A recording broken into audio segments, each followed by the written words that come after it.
partnership. I just want to take an opportunity to record this video in regards to the new GNC2 risk assessment unit of the National General Certificate NEBOSH course, just to go through the assessment line by line and give guidance, tips, and information just to create designing your own a lot easier. Okay, so this is the guidance document that you would have received via email. This is also available on the NEBOSH website and on the Moodle site for you to download. So it includes the content of the unit itself, everything included in there, what information that you need, guidance for learners to read. So please take the time to read it and just make sure you've got all the information correct in your head. So the major differences in this new syllabus compared to the old syllabus is that it's not pass fail now, which is a great thing, because if you were picked up on one particular thing, you failed the whole exam unit, and then you had to make changes and resubmit that, and that did cost money. So not the best way of doing it, but that has been changed now due to feedback from learners and learning partners like ourselves, just to make that more fair. Okay, so now it's been changed. So this is usually submitted 2 weeks after your exam day. If that's different, then obviously you would be made aware of that anyway. But it is still pass refer, but the scoring now is more forgiving. So it's 60%. So if you do make an error in various sections, then it's not the end of the world. You can still pass the unit overall, which is fantastic.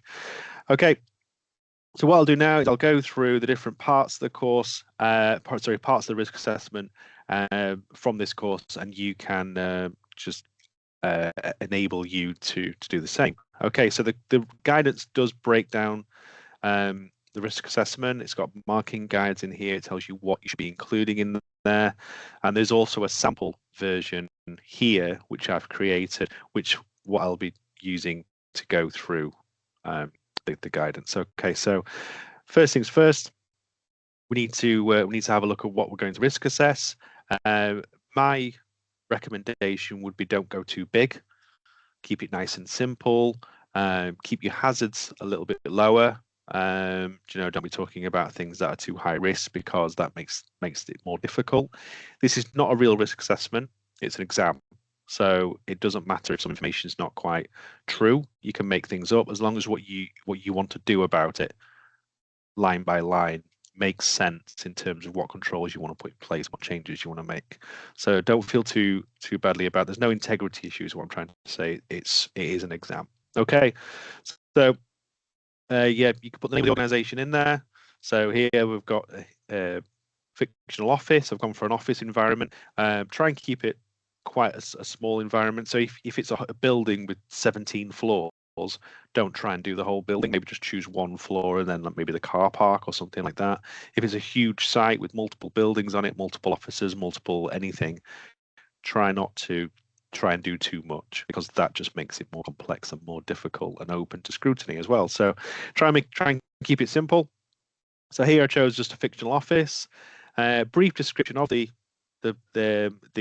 organization I included in here. So obviously this is going to be different depending on what your organization is, but just include just a very, very sort of brief description of the services or products that this organization provides, a little bit of information about the setup, buildings, how many people work there, that kind of thing.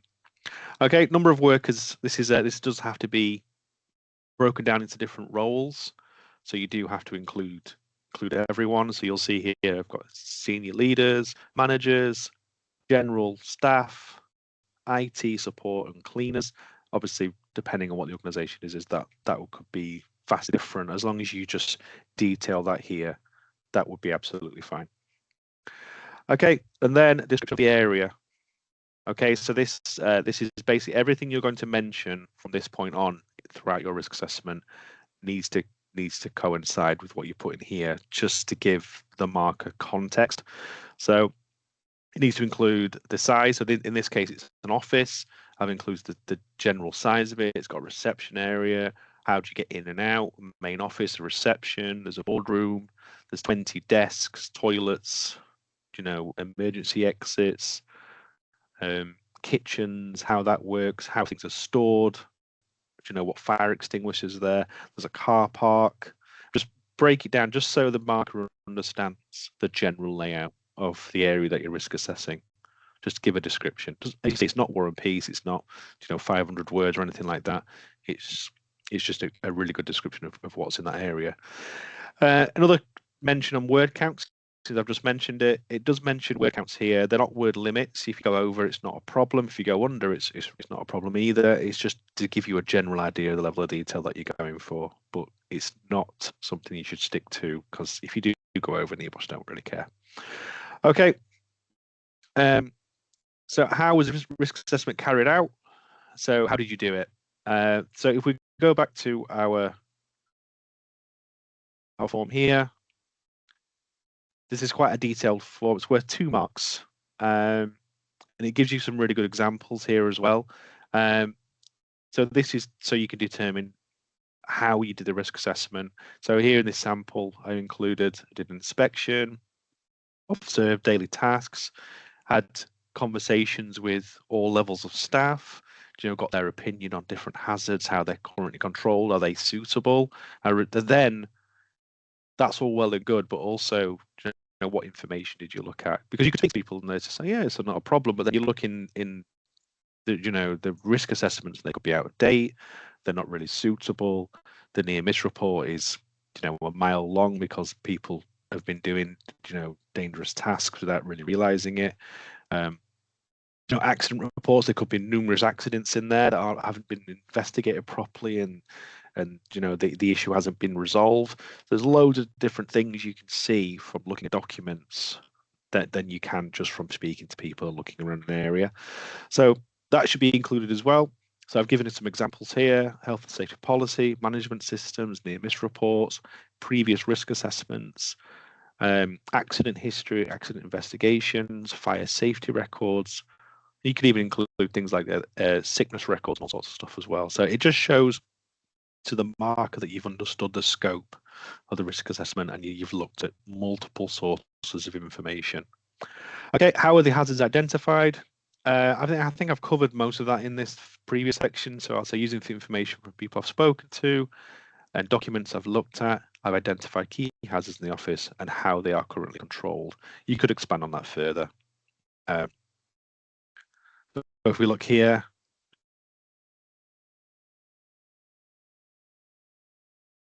explain the methods using the risk assessment. So it's worth 3 marks, not a massive amount of information there. So you could expand on that further. It's worth 3 marks. You could take information from this and expand on it further if you wanted to, just to make sure that you fully explain how you ascertain the hazards, how they were controlled, and why you wanted to do something differently for them. Okay, that's section 1. Not massively difficult. That's really what the marker is looking for. Just a really good description of each section. And if you're not sure, you can also have a look in this guidance document. That gives you a bit of an idea of what the marker's looking for as well. Okay, section 2 is we're identifying 10 hazards from different categories. Okay, this is page 11 on the guidance document, which I've put in the actual sample document as well. Okay, so part 2 is when we're talking about different hazards, and we're going to label them correctly, and we're going to then go through a process of controlling them and detailing that in documentation. So we're going to talk about the hazard category and how we're going to label that hazard, which is something the markers can be quite fussy about. So we'll go into a bit more detail on that, and then work along through a process to show who could be harmed, how we're controlling it currently, what we're going to do differently, who's going to manage that, and when. So I've included in this sample, but it is on page 11 in the guidance document, all the different categories. So these are essentially sections of the week 2 part of the course, so you can refer to your course book, the correct section, if you'd like to get more information. But I've put it here just to make life a little bit easier for you. So you can choose essentially 10 hazards but they want you to spread it at least 5 of these different categories. So they don't want you just to do 10 fire related hazards or five fire hazards and then 5 slips and trips and then move on. That's not what they want. They want you to spread it over just to make sure that you get a decent spread of hazards. So I've tried to do that. So I've used some example ones. So we've got, first you put the category in, manual handling. Has a description, needs to be just a nice clear description of what the issue is without going into different types of injuries and risks and things like that. It's just the marker should be able to read it and understand roughly what the issue is, and then you can explain it further in this second column here. So staff carrying heavy boxes of paper into the storeroom instead of using the sack truck provided. So information is provided, equipment's provided, but staff just aren't using it. They'd rather carry boxes, even though that's potentially not the safest thing to do. So who's affected by this? All staff carrying boxes. It's not, obviously, if you're not carrying boxes around, you're not affected by it. So we've just tried to make that clear. And then how? And then I've just explained it and then included some types of injuries as well, just to make that a little bit clearer. Okay, all staff are expected to complete manual handling e-learning training. So that's what we're doing currently. So it's not a lot.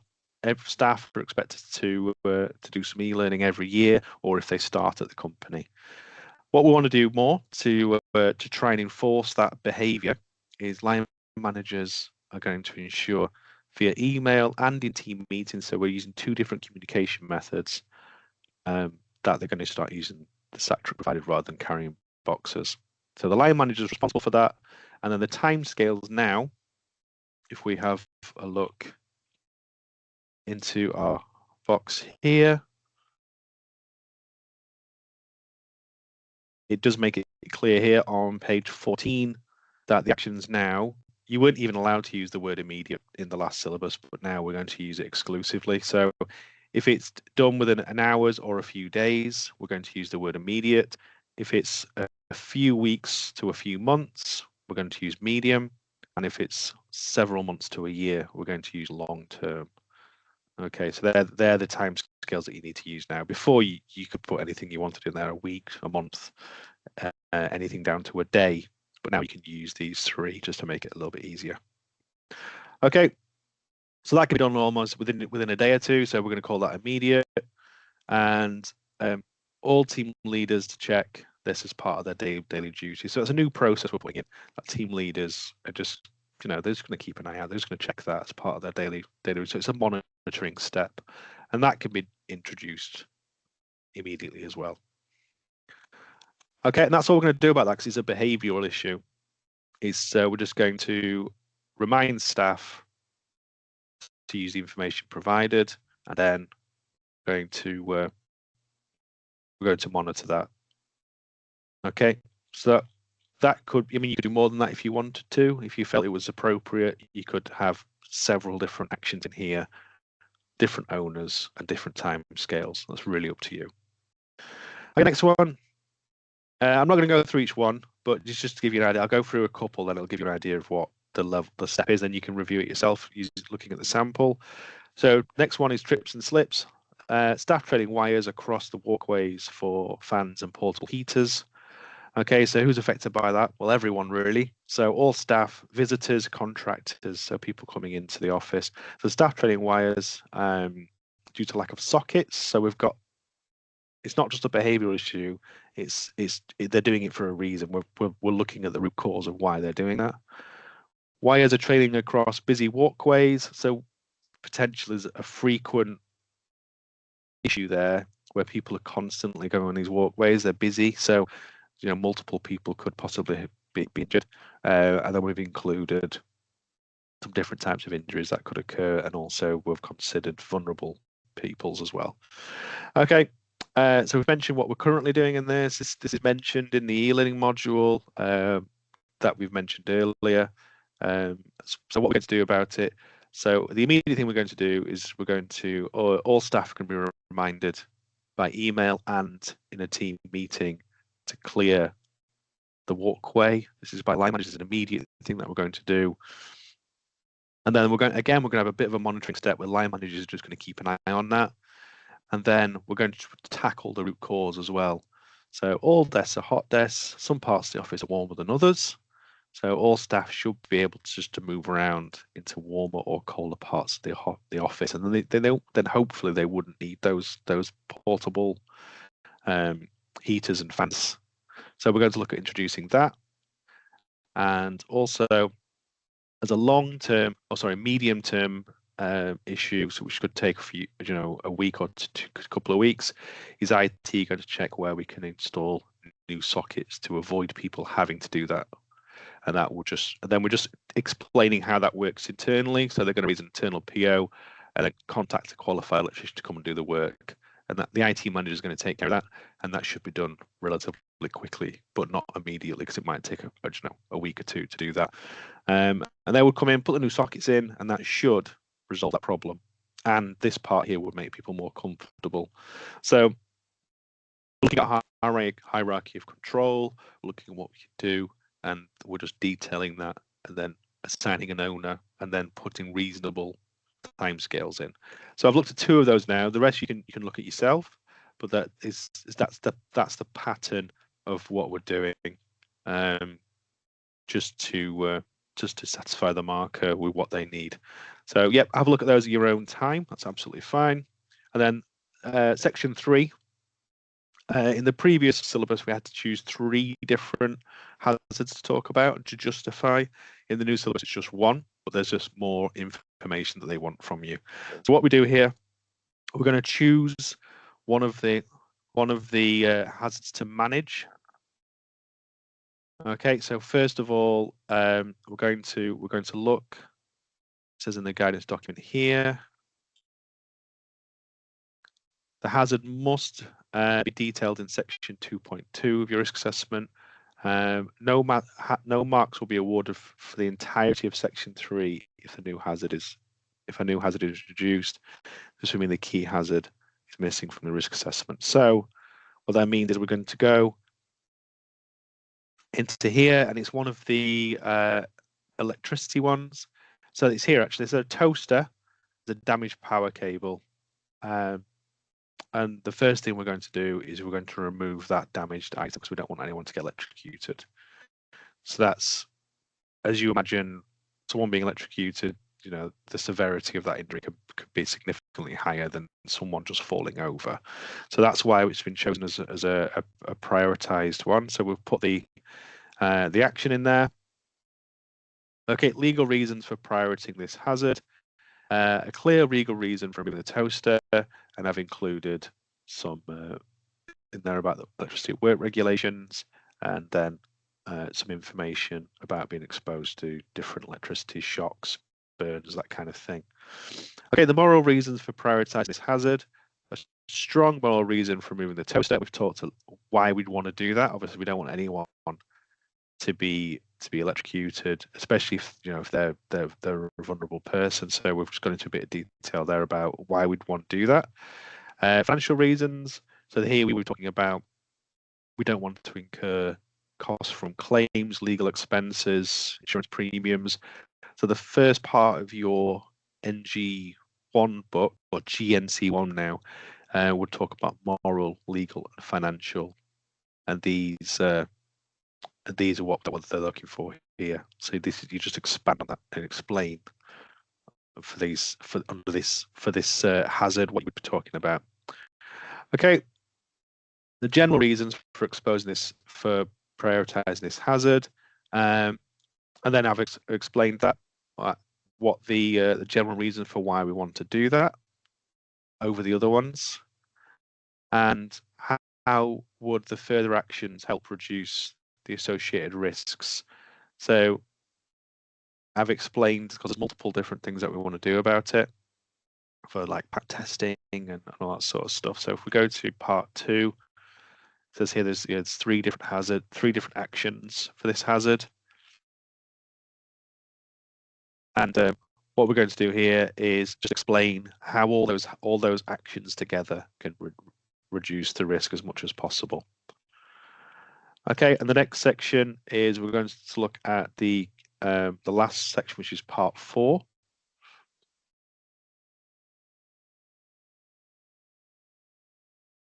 So part 4 would be how would the significant findings of the risk assessment be communicated? So this is some of the old syllabus. So they want you to explain how in an organization you would let everybody know that we're going to do things differently. We've identified these hazards, we're going to control them a bit differently, and we need your support in doing that. So how would you do that? That could be, you could email everyone, you could also have team meetings, you could share that information with them in numerous different ways. Toolbox talks, have your directors announce it in a company-wide meeting. Loads of different ways. You should provide at least 2 different ways, because just email could be ignored, and if it's done verbally, people could forget. So there's different ways. Okay, so if we look back at our sample, I've included different ways of doing that. I've included more ways than just 2 that you can go for, so you can read that. And then how can you check the actions are carried out? This obviously changes from organization to organization, but essentially we're looking at how we're going to follow those actions. So it could be just regular meetings where you all get together and discuss, are the timescales still suitable? What barriers have you come across trying to achieve this action within that certain time scale? And is it still suitable? And then has it been completed yet? If not, why not? And then you just keep following that. It could be an action plan manager, and everybody reports to that person. Loads of different ways of doing it, but it's just how it best works for your company. Okay, how will you review the risk assessment? So typically with the risk assessment, you would review it every 12 months, unless there's a significant reason why you would do it earlier, i.e. a serious accident or an MS or something like that, a change to the environment or equipment. So I've just detailed that here. And then also, what's the review period? So we're going to 12 months, we're going to put an actual review date in there, which is 12 months from the date that I did this sample. So you would put that in, and then I think it's our part 2. You actually put a date in. Pardon me for scrolling.